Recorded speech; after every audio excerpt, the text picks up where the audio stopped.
बहुत समय पहले की बात है। कजरौली नाम के एक गांव में लोग बड़ी ही हंसी खुशी मिलजुल कर रह रहे थे। उसी गांव में हरिया का परिवार भी रहता था, जिसमें उसकी पत्नी लीला और उसके 2 बच्चे चिंटू और मीना रहते थे। मीना और चिंटू दोनों एक ही स्कूल में पढ़ते थे। दोनों साथ ही जाते और आते थे। एक दिन हमेशा की तरह दोनों छुट्टी के बाद स्कूल से वापस आ रहे होते हैं कि चिंटू का गर्मी से बुरा हाल हो रहा होता है। आज कितनी गर्मी है दीदी, मुझसे तो इस कड़कती धूप में जरा भी चला नहीं जा रहा। गर्मी तो मुझे भी लग रही है, पर हम कर भी क्या सकते हैं। बस जल्दी जल्दी चलते हैं ताकि घर भी जल्दी से पहुंच सके। चिंटू और मीना जल्दी जल्दी चलने लगते हैं और घर पहुंचने ही वाले होते हैं कि तभी उन्हें एक आइसक्रीम वाली दिखाई देती है। आइसक्रीम ले लो, आइसक्रीम, रंग बिरंगी मीठी मीठी ठंडी ठंडी आइसक्रीम ले लो। अरे, ये आइसक्रीम वाली कौन है? हमारे गांव में तो कोई आइसक्रीम वाली नहीं है। अरे दीदी वो छोड़ो, आप मुझे बस आइसक्रीम दिला दो। अरे पर मेरे पास पैसे नहीं है, तो मैं तुम्हें कैसे आइसक्रीम दिला दूं? नहीं नहीं, मुझे भी आइसक्रीम चाहिए। मुझे नहीं पता, मुझे आइसक्रीम खानी है। अरे बेटा, क्या हुआ? क्यों रो रहे हो? मुझे आइसक्रीम खानी है, पर दीदी है कि मुझे आइसक्रीम दिला ही नहीं रही। अरे आंटी, मेरे पास पैसे ही नहीं है। ये है कि समझने को तैयार ही नहीं है। अरे बेटा, तो क्या हुआ? तुम मेरे बच्चे जैसे ही तो हो। आओ और आइसक्रीम खा लो, मुझे पैसे नहीं चाहिए। इतना सुनते ही चिंटू खुशी से आइसक्रीम वाली के पास भागता है और रंग बिरंगी आइसक्रीम देखने लगता है। चिंटू, माँ बहुत गुस्सा करेगी, मैं बता रही हूँ। ऐसे कभी किसी से बिना पैसे के कुछ नहीं लेना चाहिए। चिंटू अपनी बहन मीना की एक बात नहीं सुनता और लाल रंग की आइसक्रीम हाथ में लेकर उसे खाना शुरू कर देता है। चिंटू ने ऐसी स्वादिष्ट आइसक्रीम कभी खाई ही नहीं होती। वो आइसक्रीम खाने में इतना मगन हो जाता है कि बाकी सब भूल जाता है। मीना उसे बहुत मना करती है, पर वो उसकी एक नहीं सुनता। आइसक्रीम खाने के बाद दोनों बच्चे घर आ जाते हैं। अब ये बात प्लीज किसी को मत बताना, वरना माँ बाबूजी बहुत गुस्सा करेंगे। ठीक है, पर दोबारा ऐसे किसी से आइसक्रीम नहीं लेनी, ठीक है? रात को दोनों बच्चे सो जाते हैं। अगले दिन मीना रोज की तरह सुबह सुबह जल्दी उठ जाती है और उसके बाद चिंटू को जगाने लगती है। उठो चिंटू, कितनी देर हो गई है, जल्दी उठो और नहाओ, स्कूल के लिए देर हो रही है। मीना चिंटू को बहुत उठाती है, पर वो उठता ही नहीं है। उसके बाद मीना गुस्से में चिंटू की चादर उसके मुंह से हटा देती है, तो उसका चेहरा देखकर घबरा जाती है। चिंटू का चेहरा एकदम लाल हो रखा होता है। मीना जोर से चिल्लाती है, माँ, बाबा जल्दी आओ, ये देखो चिंटू को क्या हो गया। मीना की आवाज सुनकर उसके माँ बाबा वहाँ दौड़े चले आते हैं और वो भी चिंटू की हालत देखकर घबरा जाते हैं। किसी को कुछ समझ ही नहीं आ रहा होता कि आखिर चिंटू को हुआ तो क्या हुआ। उसके बाद चिंटू के बाबूजी चिंटू को गोद में उठाकर डॉक्टर के पास ले जाने लगते हैं, तो चिंटू का शरीर बर्फ की तरह ठंडा होने की वजह से वो उसे उठा भी नहीं पाते। हे भगवान, ये तो बर्फ जैसा जम रहा है। क्या हो गया आखिर हमारे बच्चे को? ये कौन सी नई बीमारी लग गई? वो लोग जैसे तैसे चिंटू को डॉक्टर के पास लेकर पहुंचते हैं, तो डॉक्टर को भी समझ नहीं आता कि आखिर चिंटू को कौन सी बीमारी हुई है। शरीर का इस तरह लाल पड़ जाना और इतना ठंडा हो जाना मुझे तो समझ नहीं आ रहा। ये कौन सी बीमारी है? मैंने आज तक न ऐसी कोई बीमारी देखी और न कभी इसके बारे में सुना। चिंटू के माँ बाबा चिंटू को घर ले आते हैं और उसकी घर में ही देखभाल करने लगते हैं। 2-4 दिन ऐसे ही निकल जाते हैं।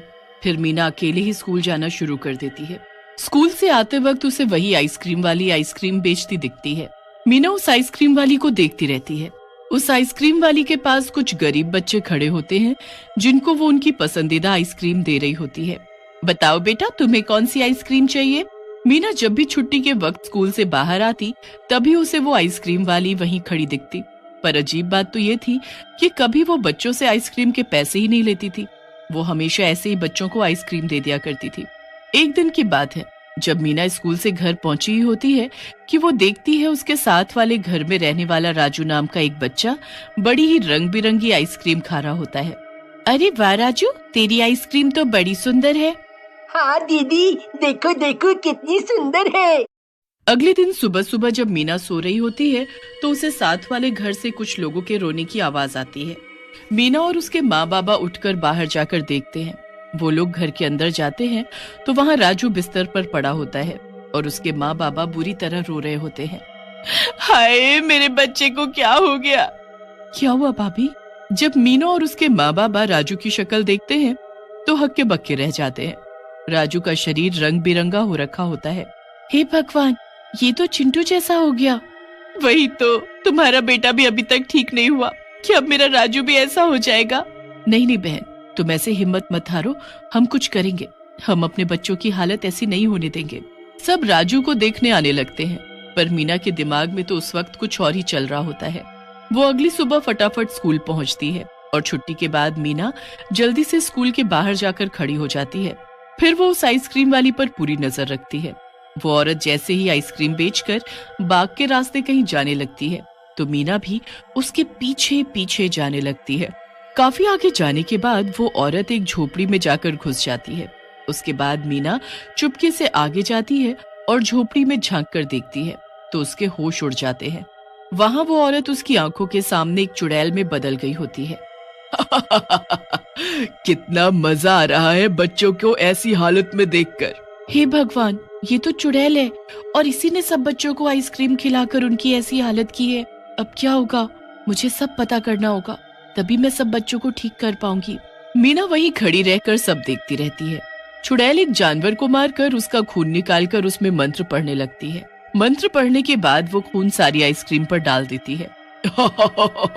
हो गई मेरी जादुई आइसक्रीम तैयार।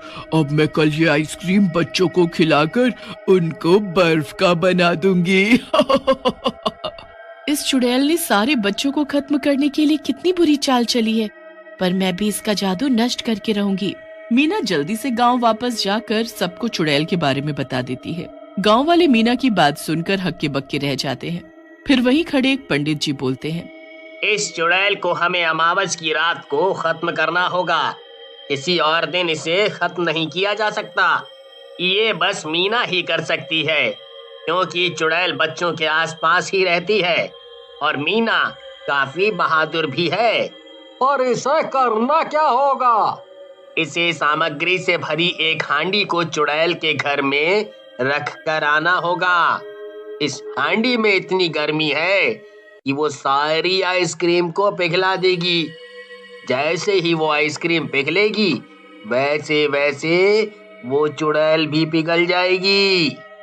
बस फिर सब अमावस की रात का इंतजार करने लगते हैं। जैसे ही वो रात आती है, मीना आधी रात में वो हांडी लेकर उस चुड़ैल के घर में जाती है।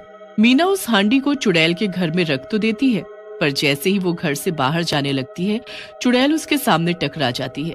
मीना चुड़ैल को देखकर बहुत ज्यादा घबरा जाती है। तू यहाँ क्या कर रही है? तुझे मेरे घर का कैसे पता लगा? मैंने कुछ नहीं किया, मुझे जाने दो, मुझे जाने दो। ऐसे कैसे जाने दो? मुझे तो लग रहा है तू ही है जिसने मेरी आइसक्रीम पर कुछ ऐसा किया है कि उसका जादू काम ही नहीं करता।